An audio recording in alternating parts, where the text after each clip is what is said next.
Hey everybody, and welcome to bonus episode number 140 of the Culips English podcast. My name's Andrew. I'm your Canadian study buddy and host for this episode. I hope you're doing great.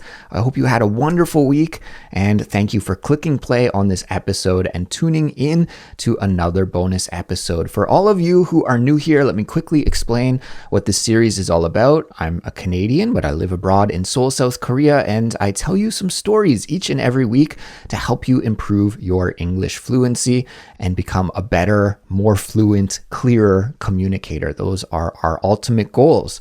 Well, everybody, in this episode, I'm going to really try and keep it on the short side. And I have a good excuse and a good reason to keep this episode short for this week. And that is because usually I make these bonus episodes on the weekend before they're released. This is kind of my weekend project. I work on the bonus episode, and then every Monday we release the bonus episode. But this weekend, both Saturday and Sunday, I am busy. I'm all booked up. And so I have to keep this episode short so that I can work on it during the week and get it ready for you for Monday. So let me tell you all about my weekend plans. And just before I do that, I want to remind you there's an interactive transcript and vocabulary glossary available for this episode for free. And if you're a Culips member, then we'll also throw in a comprehension quiz. Thanks to all the Culips members out there for your support, guys. Culips wouldn't exist without you, so thank you so much. And if you want to support Culips and the work that we do here, helping to bring awesome English lessons for learners all around the world each and every week, then just visit our website, culips.com. You can sign up and become a member, and you'll get so many awesome learning materials, study guides, bonuses, and extras like our Fluency Files series, which is member only, like our weekly speaking classes, which are available only for members, and so much more. So visit the website, culips.com, sign up, and become a member today. Thank you so much to all the members out there. All right, so my weekend plans. Let's get into it. I'm not really too stoked about this weekend because this weekend is the Seoul Marathon. The Seoul Marathon. Longtime Culips listeners will know that I'm a runner. That's what I enjoy doing for exercise. That's one of my hobbies. And yeah, each year for the last several years, I've been doing about 2 marathons per year, plus some smaller runs as well, maybe some 10Ks or some half marathons. So yeah, this is going to be my first marathon of 2025. And I have to say, the reason why I'm not stoked and looking forward to it is that I'm not in the greatest shape. I haven't really prepared very well for this marathon over the last several months. The last marathon that I attempted, I actually DNF'd. I did not finish it, was back in the fall, in October of last year. And in that marathon, I got to around the halfway point, and then my knee gave out on me, and I injured my knee, and I had to stop the race. I was unable to finish. So really, I sort of transitioned from that marathon into the spring marathon, because usually I try to run one in the spring and one in the fall. So after injuring myself in the fall marathon, well, that took some time to recover before I was able to run again. I was out for several weeks where I couldn't really even run at all, as I was getting some rehab and just healing again after that injury. So it was kind of a bad start. Like ideally, in a perfect world, you'd want to finish your fall marathon and then just keep your training going into the spring. But I was unable to do that. I had to take several weeks off as my knee healed. But then finally, my knee was better and I was able to run again. And then, yeah, I guess around Christmas time in December, then I took a trip back to Canada for Christmas to see my family. And I took a little break from running then.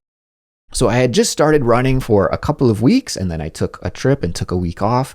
And then when I came back to Korea after visiting Canada, immediately I got really sick and I couldn't run and I had to take some time off. And then as soon as I recovered from that illness and I got back into a running routine again, well, then it was time to take a vacation. And my wife and I, we went to Hawaii and Japan for a couple of weeks. And don't worry, guys, I know some of you are probably expecting to hear more about that travel and that trip. I promised that I would talk more about that in last week's bonus episode. I'll have to save that for next time because I am trying to be brief today, but we'll continue that story next week. So while I was in Hawaii, I did do 2 runs, but that was it. And in Japan, I didn't do any running at all. So over the 2 weeks that I was away, I only ran twice.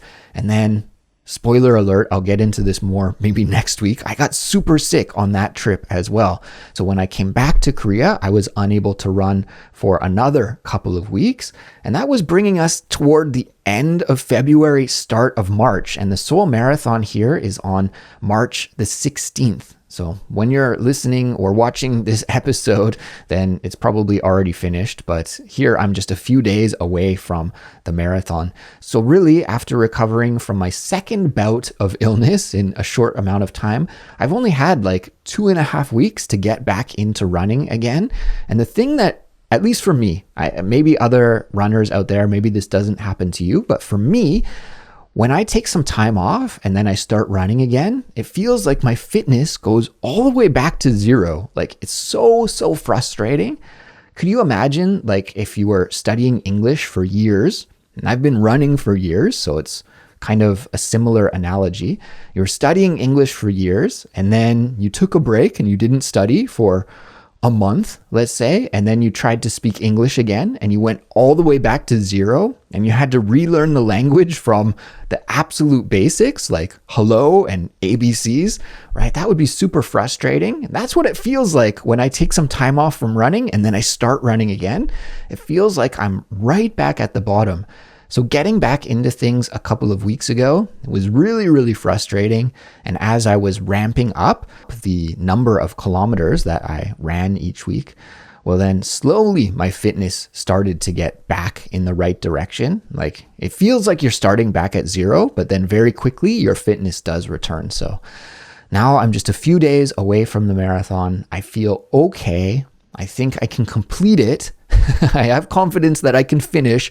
A marathon is 42 kilometers, so it's no joke. It's like a really long way, frustratingly long way, but I think I can finish. I think I'll be able to complete it. But my ultimate goal, and I probably shared this in my New Year's resolution episode from back at the start of the year, my ultimate goal with the marathon is to break a 2 hour and 55 minute record. So my record right now, as it stands at last year's Seoul Marathon, I had my personal best run ever in the marathon distance, and I completed it in 2 hours and 57 minutes and 38 seconds. So it's not too far. I don't have too much work to do, but I'm really not going to be able to do it this time. I think just because of the injury and being sick and travel, I didn't have a good training block leading up to this marathon. So as much as I would love to get out there and smash my PR, I think it would be stupid for me to try and attempt to do that. So for this weekend, the marathon is just going to be a fun run. I'm going to go out there and try and enjoy it as much as I can. As much as you can enjoy the marathon distance, it's always a struggle. I think no matter if you're one of the top athletes in the world or just an amateur like me, it's painful for everybody. That marathon distance is no joke. So yeah, it's going to be a fun run, and I'll try and train harder in the next marathon block so that in the fall, whatever race, I haven't decided yet, but whichever race that I do in the fall, I'm really going to try and focus and smash my PR in the fall. So that's good. So the race is going to be happening. The marathon is going to be happening on Sunday, but I'm also busy on Friday and Saturday as well because my good running buddy Jimmy is coming to town and he'll be participating in the Seoul Marathon as well. So we're going to do a lot of things together. He's got some plans and I'm going to hang out and accompany him to do some of those things. We're going to check out the Marathon Expo together as well. Before the race, there's an expo, and I've never been to a Marathon Expo before. So we're going to check that out, and yeah, it should be cool. Hopefully there will be some interesting things to see and maybe some vendors who are giving out some free samples of products, maybe like running gels, or I don't know. I have no idea what to expect. It's at the Jamsil Stadium here in Seoul, so should be cool. We're going to check out the expo on Saturday, and then Sunday is race day. Jimmy is going to try and smash his PR. He's been training really hard. He's like the total opposite of me. He's had a really productive training session. I don't think he's missed any time due to travel or due to illness or anything like that. So I'm going to be cheering him on. He's going to try and smash his personal record, beat his personal record. So yeah, I think maybe we'll start the race together. We're in the same starting area. So there are different categories of runners based on your previous marathon completion times. So Jimmy and I both have, I guess, kind of fast completion times. So we're in the A group. So the elite professional runners, they will go first. And then next is our group. So the A group runners will go. And then, they stagger the runners maybe every 5 minutes. Then there's B group, C group, D group. And I don't know how far it goes back. But that way the streets won't be too congested. Otherwise, you just have too many runners on the narrow Seoul streets at the same time. So the starts are staggered, and Jimmy and I are both in the A group. So I'm going to try and run with Jimmy for as long as I can, but I have a feeling he's going to finish the race much faster than I am. And I'm not trying to kill myself in this race. I'm just trying to complete the race. So I'm going to try and run with him and hopefully pump his tires up while he's running. And this is a kind of slang expression that we use a lot in Canada. To pump somebody's tires just means, can you imagine like you're putting air into a bicycle tire, right? And you have the bicycle pump and you're inflating the tire, right? You're making it go bigger and bigger and bigger as you put more air into the tire. Well, when we pump somebody's tires, it just means compliment them and cheer them on. So I'm going to try and pump Jimmy's tires while we're running there. I'm going to coach him a little bit, and I'm expecting that once we hit maybe the halfway point of the marathon, then probably I'll let Jimmy go and he'll be on his own to complete the race, and I'll probably just jog it. I'll probably take it slow. I don't want to injure myself, and then, just complete the race. My wife said, just have fun out there, just have a fun run, and I'm going to try my best to do that, but for me, the fun part of running, the attractive part of running is breaking records, is going fast, is challenging myself. It's not the actual running part. I don't enjoy the running. The running is always painful. I enjoy the feeling when I finish a race, like when I finish the marathon. I'll probably be very proud of myself and enjoy that. And breaking a PR or going faster or going a long distance, those kinds of records, doing that to me feels great. But the actual running part, I don't really enjoy. So I'm going to try and have a PMA, positive mental attitude, a positive outlook as I run this race. But it's usually not very enjoyable. Doing it is painful, but we'll see how it goes. So anyways, everyone, that's what I'm up to this weekend, the Seoul Marathon. It's a marathon weekend. And the weather, that's something I didn't talk about. I'll touch on the weather here quickly before I wrap things up. The weather is supposed to be nasty on Sunday. Saturday, it looks great. It looks sunny and warm. And then Sunday, the weather is going to change and there's a high chance of rain. Actually, I think it's maybe a 30% chance of rain, if I'm remembering correctly, in the morning. So not a high chance, but there's a chance of rain. And then the temperature is supposed to just dip from Saturday to Sunday, and it will be pretty chilly in the morning. I think the high on Sunday is supposed to be 6 degrees Celsius, and the marathon starts at 8 in the morning. So it'll probably be even cooler than that.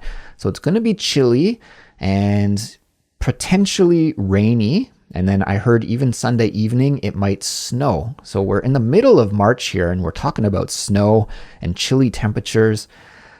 So that's another thing that's going to make it maybe not so fun.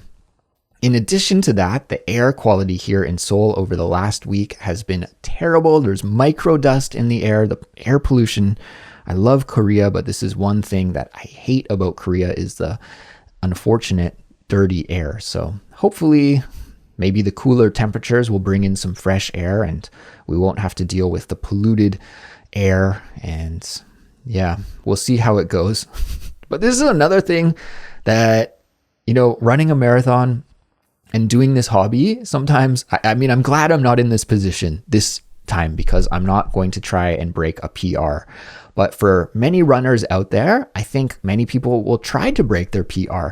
And so you train for months and months and you put your blood, sweat, and tears into getting ready. And then on the day of the race, you just never know what will happen with the weather. That's a variable that we have absolutely no control over. So you might be in the best shape of your life. You might be totally ready to go. Everything is perfect. And then it's really windy and rainy on race day. And you just can't perform well in those conditions. And then you have a slower race and a slower result than you wanted to. So yeah, at the end of the day, it's just random and there's so many things that we can't control. And yeah, hopefully it'll be okay. And all of the runners out there who are trying to break their PRs can do that. A couple of weeks ago, there was the Tokyo Marathon, and that's exactly what happened in Tokyo. It's sort of the opposite, in fact, because the Tokyo Marathon was extremely warm and everybody was thinking that, I think it happens in late February or very early March. Everybody is expecting kind of those perfect temperatures where it's not cold and not hot. It's in the Goldilocks zone, the perfect zone between being not too hot, not too cold. Usually that's what the temperature is like in Tokyo. So many runners were expecting that, but then in reality, it was super hot and super warm. And so many people weren't able to perform to their best because they were like overheating during that race. So yeah, it kind of is funny. In the end, it all boils down to the weather. That's one of the reasons why it's a good idea to run in all kinds of weather. Sometimes my wife says I'm crazy because I go out and run in the rain or the snow or the wind, and that's very unpleasant most of the time. But that's why runners do that, is because who knows, on race day, you might have to run in those conditions. So anyways, we'll see about the weather, and I'll try to have a positive mental attitude. I'll try to keep things positive and have a fun run. But everybody, I think I've been blabbing on long enough about the marathon.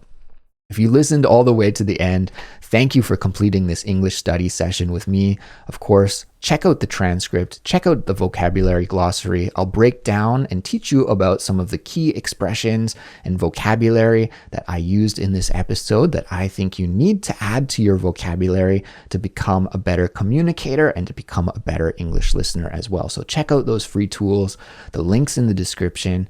And before I let you go, I need to share this week's completion code with you. So for our completion code for this week, let's just go with the word fun, because I'm going to try and have a fun run here on Sunday. And I'll give you a little update after the race is finished to let you know how it went and if I actually did have fun or not on our Discord and maybe on our social media as well, or even in upcoming Culips episode, I'll talk about it. But yeah, let's go with the word fun for this week's completion code. So you have a homework assignment now. What I'd like you to do is leave a comment with that word fun, either on our Discord server or our social media, our YouTube page, and that will signal to me and signal to our entire community that you completed this episode. So go. You have your homework assignments, and I'm looking forward to reading your example sentences with this completion code fun. All right, I'm going to wrap things up here now, everyone. Thank you again for tuning in. Please take care. Have an awesome week of English studying up ahead, and I'll catch you in the next Culips episode. Until then, bye-bye.